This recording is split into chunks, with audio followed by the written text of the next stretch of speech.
Hello and welcome to the Virtuous Life. I'm your host, Pat Odie Murray, and today I am so excited about this book that I have just finished called St. Elizabeth Ann Seton, A Spiritual Portrait. It is the second edition of The Soul of Elizabeth Seton. Now, you may ask yourself, who is around to talk to you about this time of Elizabeth Ann Seton? If it's a second edition, probably a lot of those people are not alive today, and you would be right. But today we have with us Sister Betty Ann O'Neill, and I'm so excited, Sister, that you are with us to talk about this book. Can you kind of tell me your role in all of this so that we know how this book came to be republished and your chapter that kind of leads it off? Certainly, be happy to.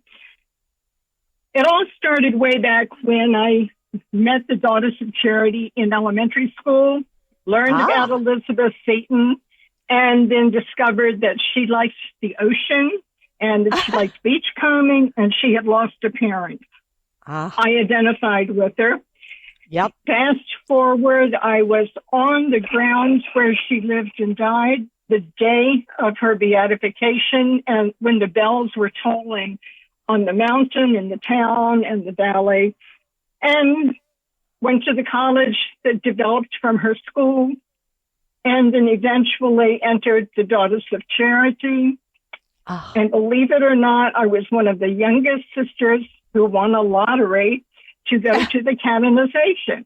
Oh my gosh!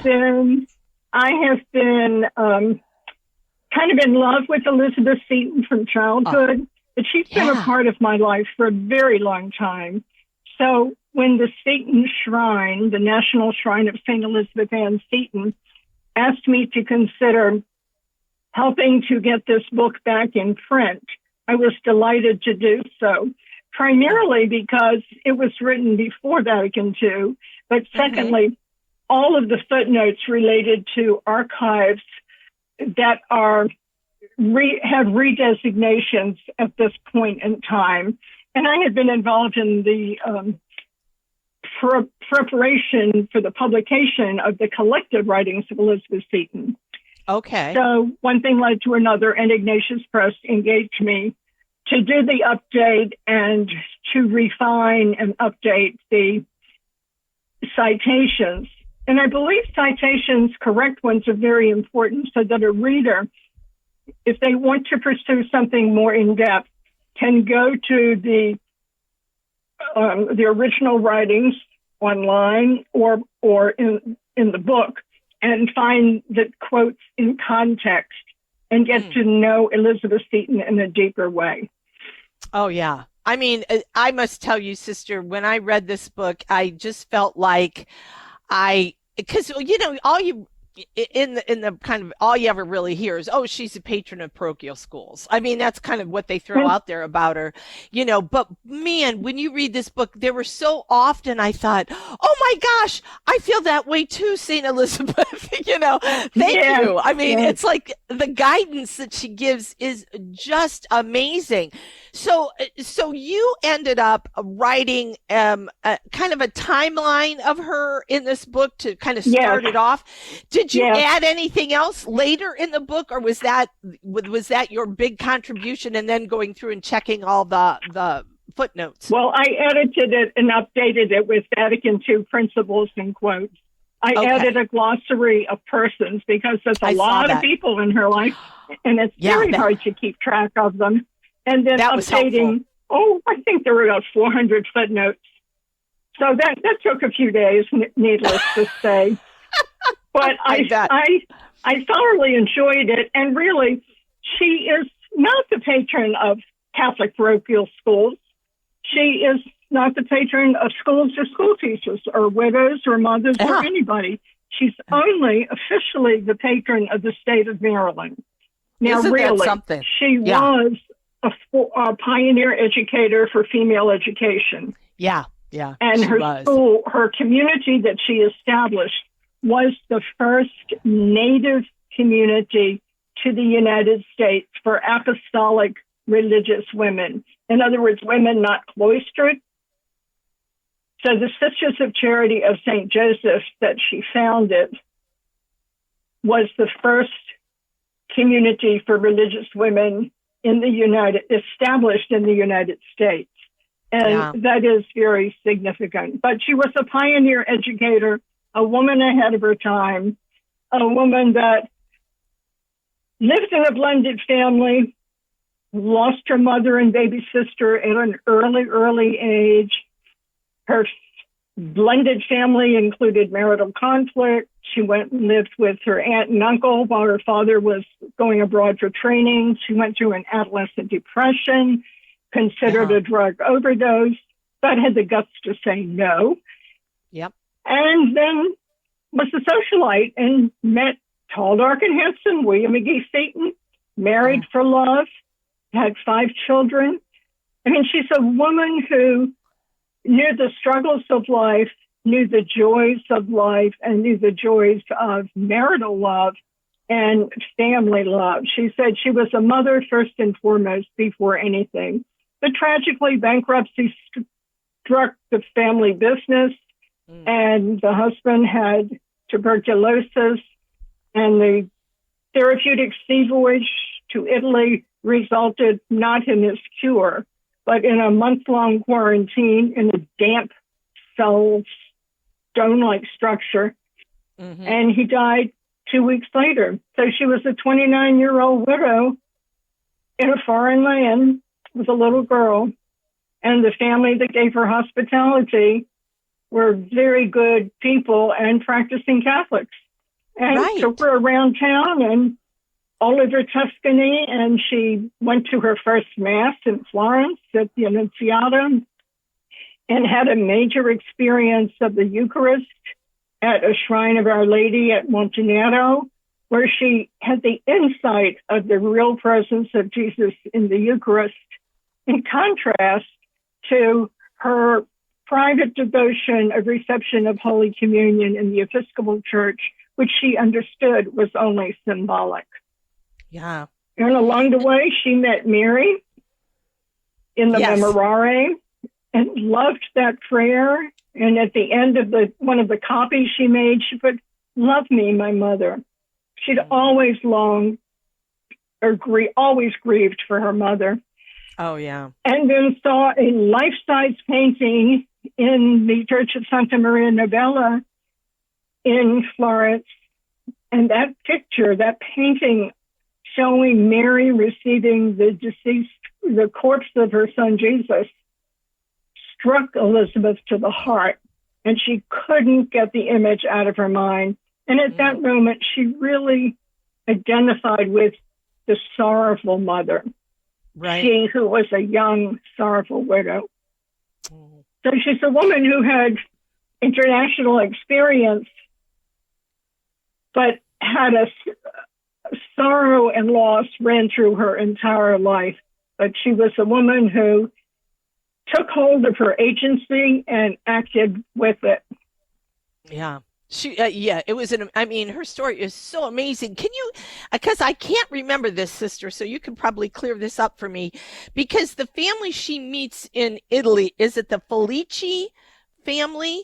Yes, the Felici family. They were, in maritime trade was their business, and that was also the business of the Seton family business, international trade. Okay. So that's how she got to know them, was through that link? Yes, her husband had had a continental education and had done an apprenticeship with the Felici firm in Livorno previously before he was married. And he and Antonio Felici were good friends. But, without internet and all that we have today, it was hard to keep up friendships. But he knew that he had friends there and that they would take them in and they could visit them. That was part of the deal of going to Italy. And in fact, Antonio's brother Filippo got them an apartment in Pisa when he was discharged from the quarantine. And that's actually where he died, because the climate of Pisa was a little more mild, because it was a little further inland than it was in Livorno. So or it is Leghorn. okay. So sister, they're in the United States. Are they in New York? Because she's very much an Episcopalian, right? I mean, Yeah, she's she was born in the New York area and raised in the New York area and okay. spent years on Long Island while her father was studying.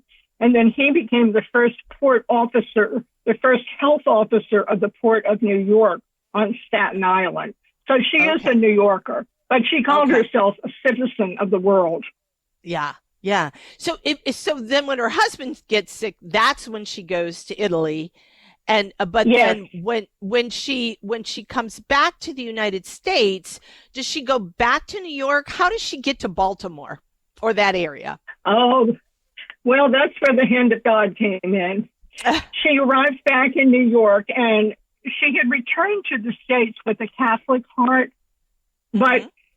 when she made that known to friends and relatives, they were aghast because Catholics were looked down upon. There was a lot of religious bigotry at the time, Right. and that made her unsure. So she decided she'd been advised by the Faliki to seek consultation. So she contacted Bishop John Carroll, Bishop John Cheverus, and Father Francis Matignon, and they became kind of spiritual directors and advisors and mentors for her. But at the same time, her Episcopal minister and friend, John Henry Hobart, was of the opposite mind, and he kept explaining why the Episcopalian Church was the correct church, the true church, etc.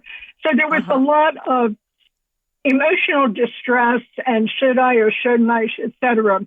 for about 8 or 9, 10 months in New York before she just finally, in a moment of grace, really said to herself, she put her foot down and says, to the Catholic Church I go, and I'll try to be a good Catholic. And Father Matthew then received her profession of faith as a Roman Catholic in St. Peter's Church, Baltimore. Pardon me, St. Peter's Church, Lower Manhattan, New York. Oh, okay. And then, as she tried to get a job, she could not get employment because of religious bigotry. Finally, a family who was starting a school hired her, but the school went bankrupt within 3 months before it ever started. Mm. At that time, by divine providence, Father Louis Dubourg was traveling through New York to Boston to do fundraising for the school he had begun in Baltimore, St. Mary's College, on the grounds of St. Mary's Seminary, the first Catholic seminary in the United States. Okay. And he saw Mrs. Seton, talked to her, heard her story, and he was an enterprising fella, and he saw potential. So he said, we'd like to start a school for girls in Baltimore, and if you would consider coming, we could give you a house, we could give you land, we could help you get set up, da-da-da-da-da. Well, she was betwixt and between because she had her heart set on going to Canada so her boys could go to school there, to a Sulpician Academy. But what she didn't know is that academy burned down. And the Faliki and John Carroll offered to pay tuition for her 2 boys to go to Georgetown College. So she thought, well, if she moved to Baltimore with her girls, she'd be near the boys, etc. Right. So that's how she got to Baltimore. And once she was there, she went down to Georgetown and picked up her sons, and they started going to school at the St. Mary's College in Baltimore. But on that trip down, a priest friend from New York was with them, and a man who was considering the seminary, Samuel Cooper. Mm-hmm. And when he heard her story, and he went into the seminary in Baltimore, and over time, he had a large amount of money, and he wanted to invest it in establishing what I would call a continuum of services for the poor and needy, specifically including a Catholic school for girls. And he asked Mrs. Seton if she would be the schoolmistress, the head of it. Okay. And so he donated almost $10,000 to purchase the land. And she and her girls and boys and other women had joined her. By this time, they were talking about establishing a community of women interested in active ministry to be religious, apostolic religious. So they moved to Emmitsburg, and the boys went to Mount St. Mary's College. She established St. Joseph's School in Emmitsburg, which initially was for day pupils of the local farmers and folks in the region. And then 3 months later took in tuition-paying students. And of course, the tuition paid for the charity work she was doing. Right. And there were some orphans here, too. Yeah. So we still live on that ground where she started her community, where she lived and worked. And the National Shrine of St. Elizabeth Ann Seton is here on this holy ground. And it's celebrating its 50th anniversary, isn't it? It's the 50th anniversary of the canonization of Elizabeth Ann Seton. Okay, so it's got a big bash that's coming up. It will be quite a weekend with candlelight concerts, liturgies, music, food, the beautiful museums and the beautiful grounds. There's going to be something for everyone. Archbishop Laurie, and I don't know how many more bishops are going to celebrate one Mass, and the Superior General of the Congregation of the Mission is going to celebrate another. You see, she embraced the rule of the Daughters of Charity in Paris and made some adaptations to it for the American culture and church. So essentially, she is the first Vincentian woman in the United States, and she was the one who planted the Vincentian charism in the United States before the Congregation of Mission of the Priests and Brothers arrived. So this weekend is a big deal. It is a big deal. In fact, I'm going to be there next week, sister. I'm doing a vacation with a couple friends, and we're going to come to the shrine. And we're also going to go down. Yeah, we're also going to go down to meeting you. Yeah, I'm just excited about it, especially after reading this book. In fact, they said to me, "You got to tell us all about the book all the way on the drive down." So I said, you can buy an autographed copy at the Shrine Gift Shop. Well, there you go. It's a great book. But okay, sister. So she ends up, saying yes, she was going to do this school, help with this. She gets the land, and I found it very interesting in the book that the gentleman who donates the land, that he and her had romantic feelings for each other, but knew that the Lord was calling them to something else. Say. Yes. And so they decided to support one another in what the Lord was calling them to, which I found very interesting. It's very mature and it's self-sacrificial. Yeah. Yes, I just thought that we all have to make choices, and they made responsible choices. Yeah, that was great. So, okay, sister, so she says, yes, she's going to start to help with this school. So how does this then turn into an actual order, a religious order? Well, when there were women that began to gather with her in Baltimore, their spiritual directors mentioned it to them. And there were two women from Philadelphia that were going to go to Spain to join a monastery. So they came down. So it was 5 or 6 women that thought this would be a good thing to do, to live a life of consecration and service in community. So they came with the intent of establishing a community. So they arrived, let's say, the latter days of July, and they all were together because they traveled in 2 groups. On July 31st, and that was the day they chose to be the founding day of the Sisters of Charity of St. Joseph's. And Father Dubourg was with them, and he wrote out kind of a guidelines, you will say, for a preliminary rule. But the Sulpician priests in Baltimore, where she had been living, were really refugees from the French Revolution. And they knew the French Daughters of Charity in Paris and throughout France. and recommended to Elizabeth Seton and Dubourg that the Vincentian rule written by Vincent de Paul and Louise de Marillac would be the most appropriate for what she was intending to do. And so a priest was going over to France at that time on business, and they asked him to bring back a copy of the rule, which he did. And then it was translated and reviewed, and a few modifications were made in terms of what would be best in America for the American church.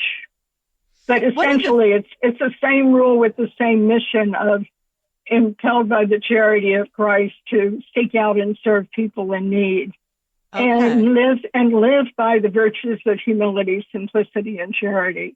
And they made vows for 1 year because it was an apostolic society, not a religious order. So they made vows for the first time after they completed a novitiate, after they'd gotten the rule squared away and approved.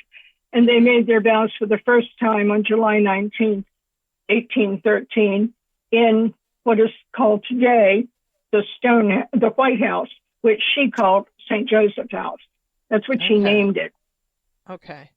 Well, I one of the things that come up as you talk about the rule, I remember reading in the book, which I thought was quite interesting, that and it was toward the end of the book when it's about the church, right, where she's talking about her blessed faith, and there was this sense of obedience, like she got to the point where the rule for her wasn't it wasn't confining, it was freeing. And it almost sounded like she was surprised by that, because she always kind of saw herself as a free spirit in a sense. And so to have a rule imposed sounded kind of scary, but yet she did it, and then found it being very freeing. Did you sense that, or in your reading of her, or of her other writings? Am I picking that up right, or am I not understanding her writing as well? Well, I think one could take that sense from it. She was a free spirit. She was a woman of agency. But I think that stance that you're referring to reflects her surrender to the will of God and the greater good. And she had joined a community. Now, when one joins a community, one brings one's own personality, of course, but everything is for the common good. Mm-hmm. So it gave her security, too. Mm-hmm. Yeah. And one of the things too. Go ahead, sister. I think it shows the role of grace and maturity, spiritual maturity. That's a good point. Very good point. Well, we've got about 4 minutes left in this first half, sister. So I want to talk just a little bit more about, and we can come back on the other side of the break and talk too a little bit more about this, but how attuned she was to the will of God. She really wasn't all that excited about being a superior. In fact, in the book, it said she simply did not like being a superior. But yet she felt it was the will of God. What do you see? Or what do you think of when you hear how she engages the will of God? There were a couple of things that came to me, but I want to see how you saw that portrayed in her life. Well, I would say she knew that she was a child of God. She had learned Psalm 23 from early childhood. It was her favorite psalm. She knew God was the loving pastor, and she wanted to follow him. And she also had experience of divine providence, those unintended consequences that come and work out so beautifully in your life. The providence of God takes care of a lot of the wrinkles of life and the stressors. Mm-hmm. And it was the spirituality of the day and of those who were advising her that doing God's will is a driving force in spiritual growth and in coming closer to God. She was a woman of relations, of She had lots of friends. She reached out to people. She valued friendship. She valued friendship with God, and she saw her relationship with him as an encounter, as Pope Leo was talking about.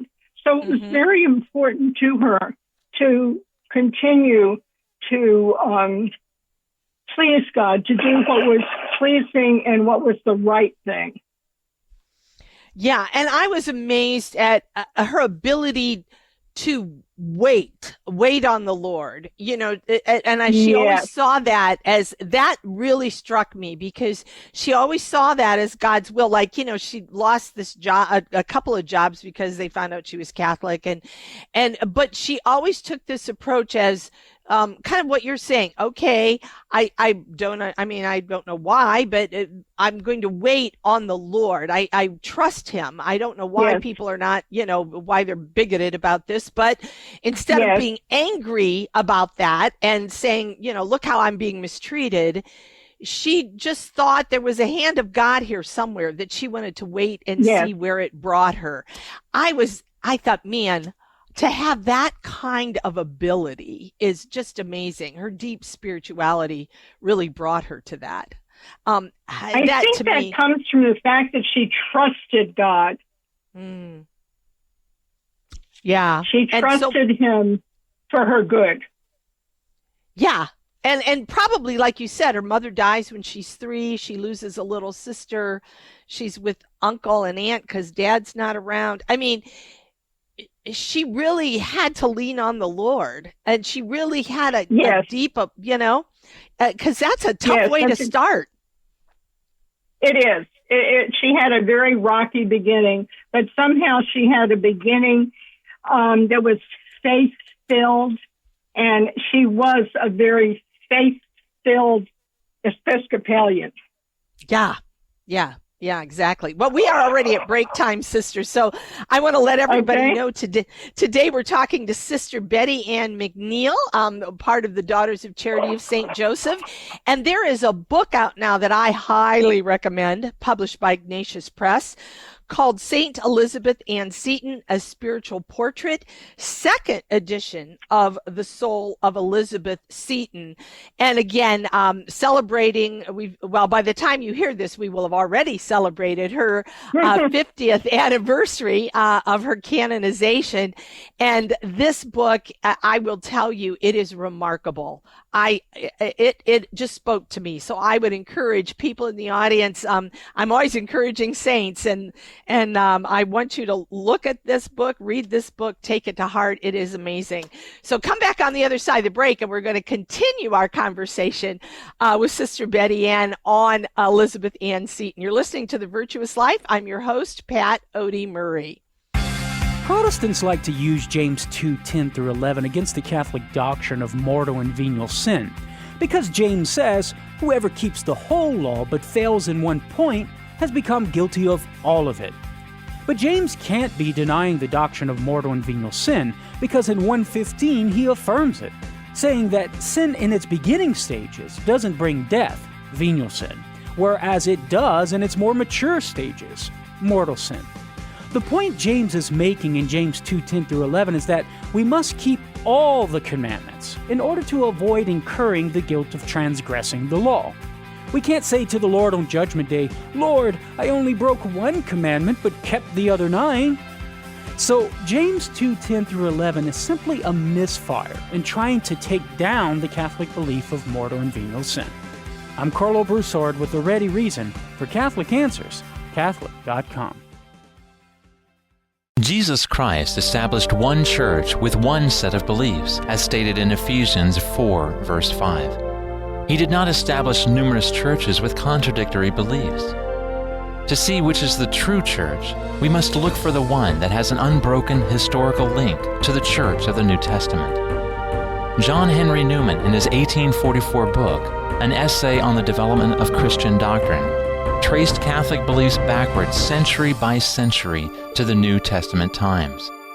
He discovered a real continuity of beliefs, that the Catholic Church existed from day one of church history, that it is in fact the church established by Christ.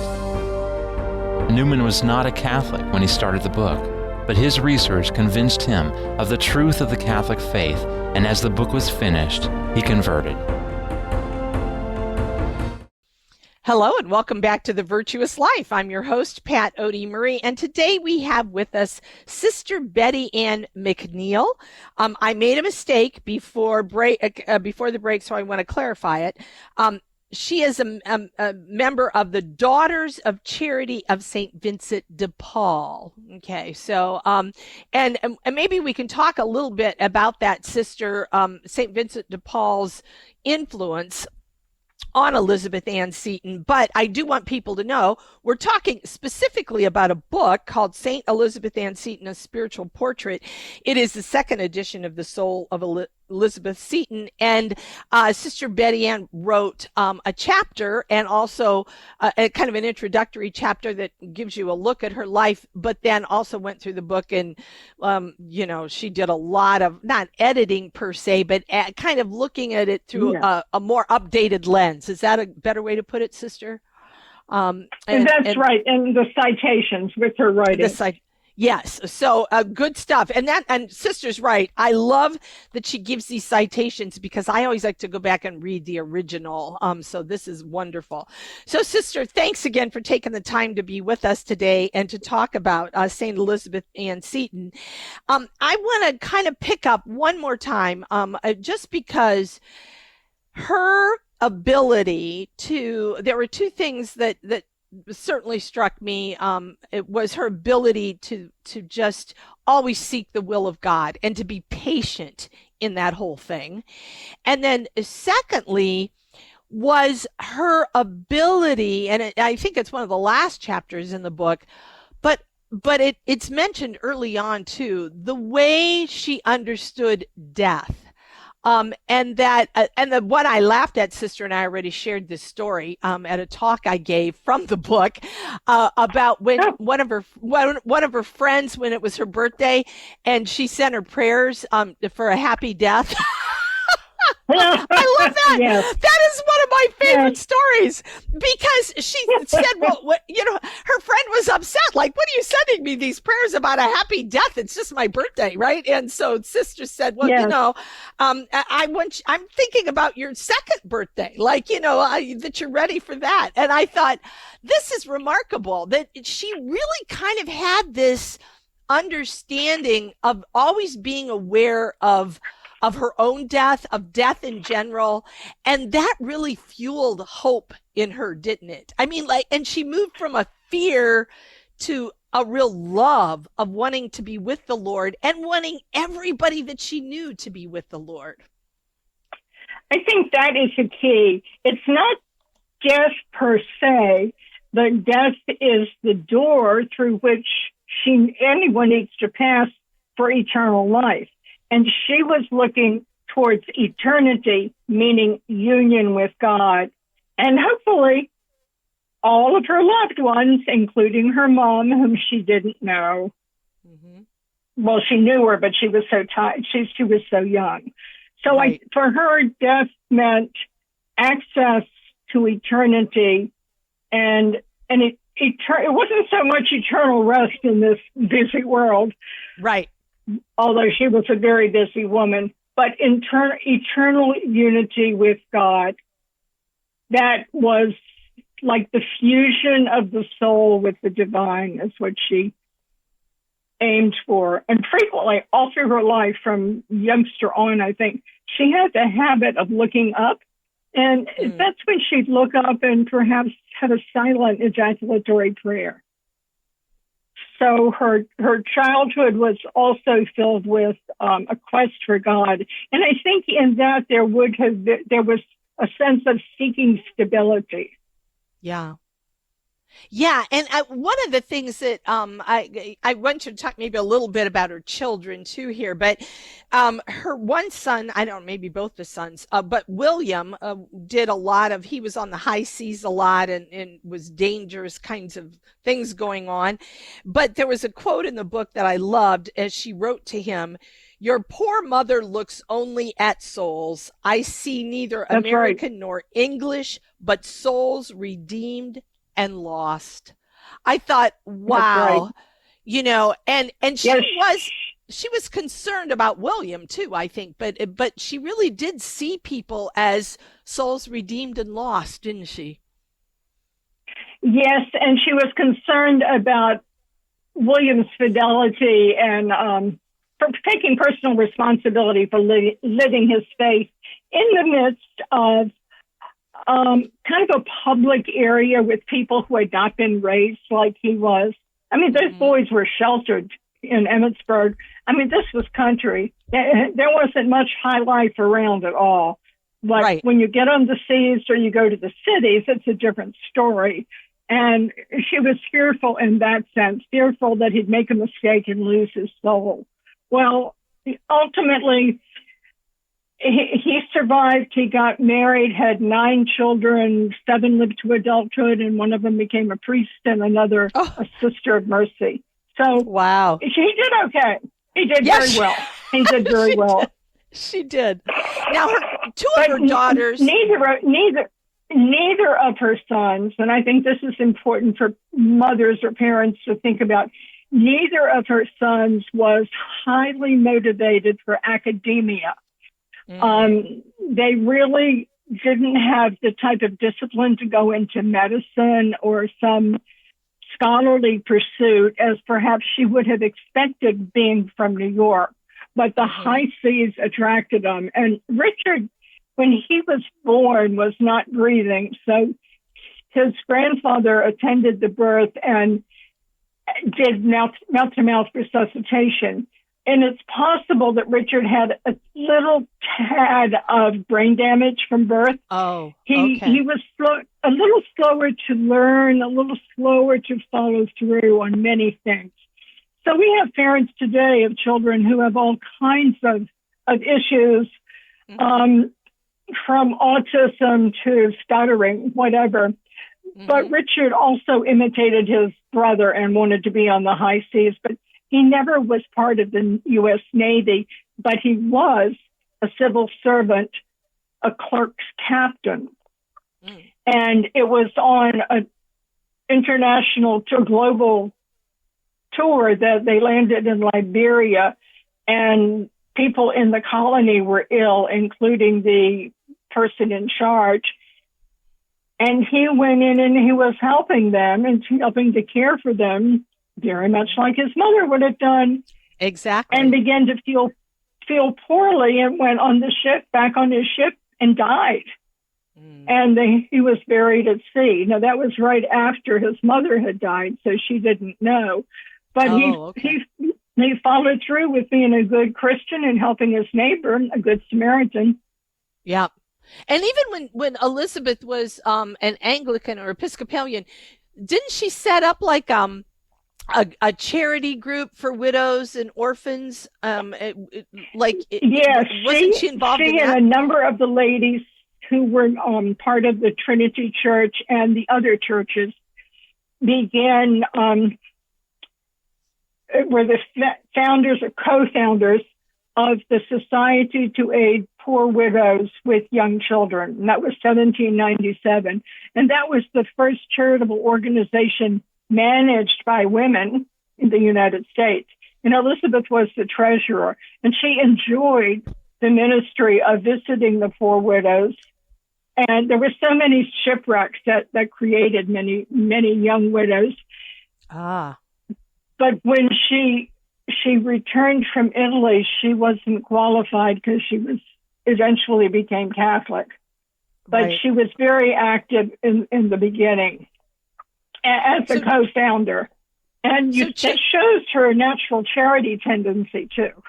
Yes, exactly. So that was always a part of her heart. So tell the audience as to how does Saint Vincent de Paul kind of get wrapped into the Sisters of Charity? Well, it's interesting. When the idea came up in Baltimore of the Sulpicians, that would be the ideal spirituality and model for the American community, they recommended that the Daughters of Charity of Paris be the model.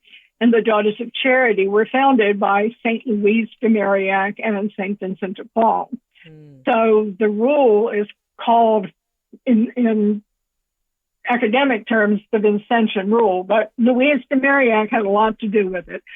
And when the rule came over, also books came over about Vincent de Paul, and Elizabeth Seton, her spiritual director here, Father Simon Brute, was a scholar, and when he came over, he brought 5,000 books from his library, of which many of them were spiritual books, but also the first biography written about Louise de Marillac, which Elizabeth Seton did a selective translation of. So that's the first biography.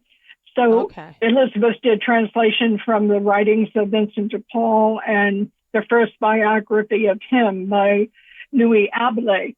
So the instructions of Elizabeth to her community, as well as the rule, were all rooted in Vincentian spirituality and motives for seeking out and serving poor persons.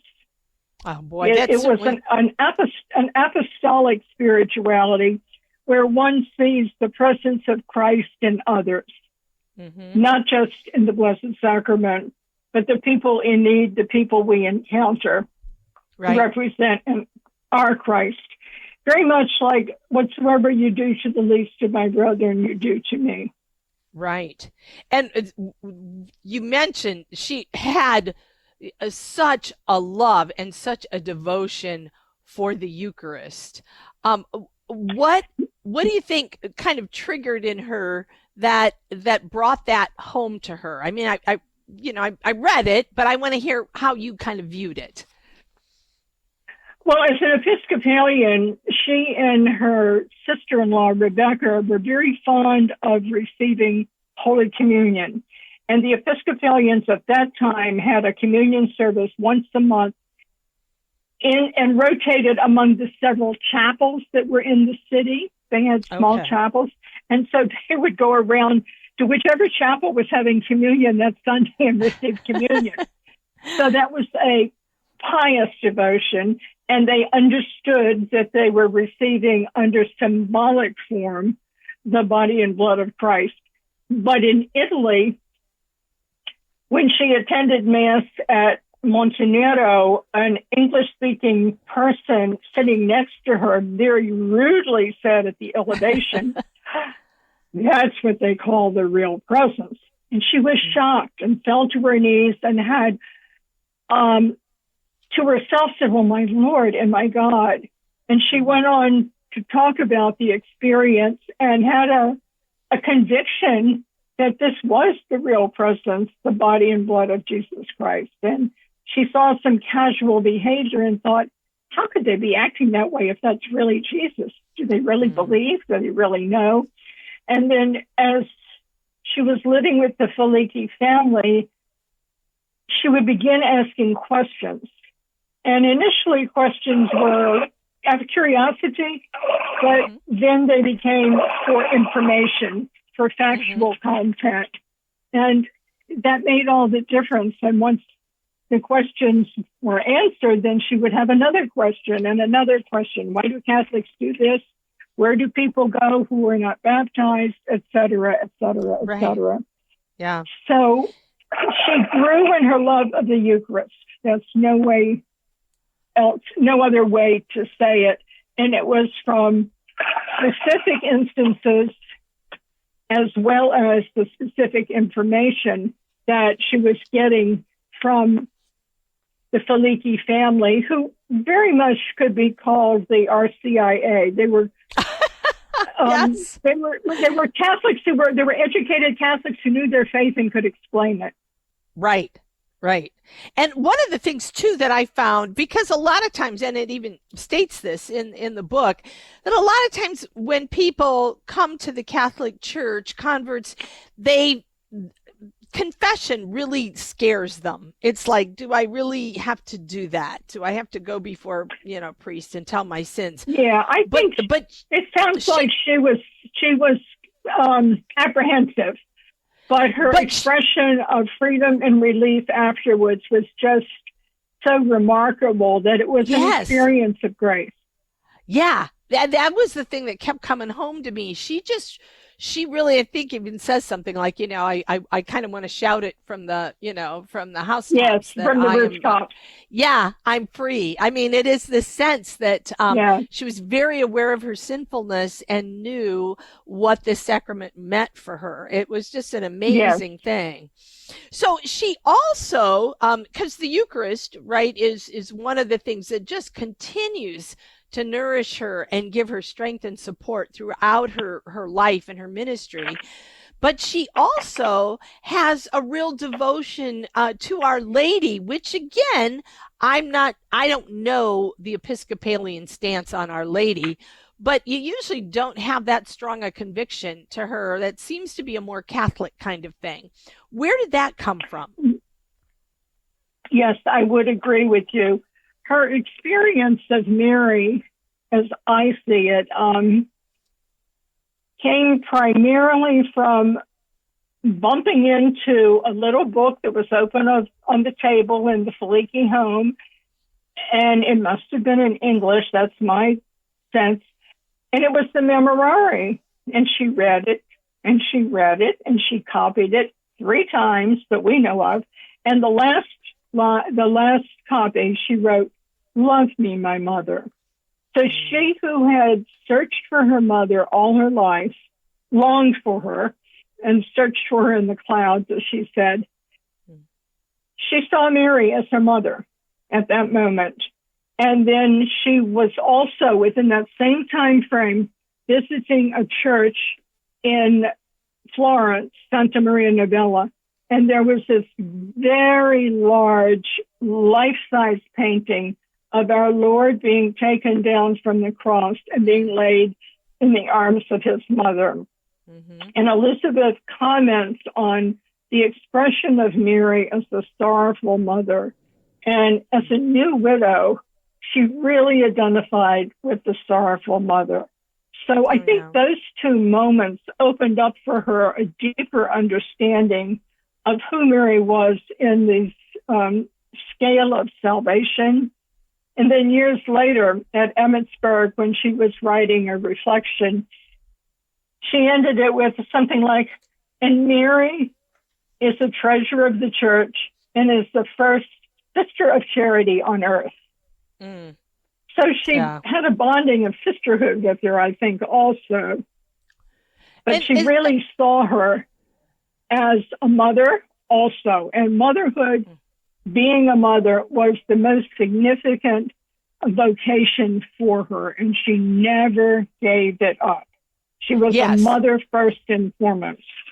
And wasn't that one of those things that when they started talking about her coming to Emmitsburg and to Baltimore and to start these schools and to actually, even when the religious order started, or this apostolic order that you talk about, apostolic society, isn't she like, she's very adamant that her children must be with her? Like, it's not like she's going to send them off somewhere so she can be a superior. She's not sending them to New York.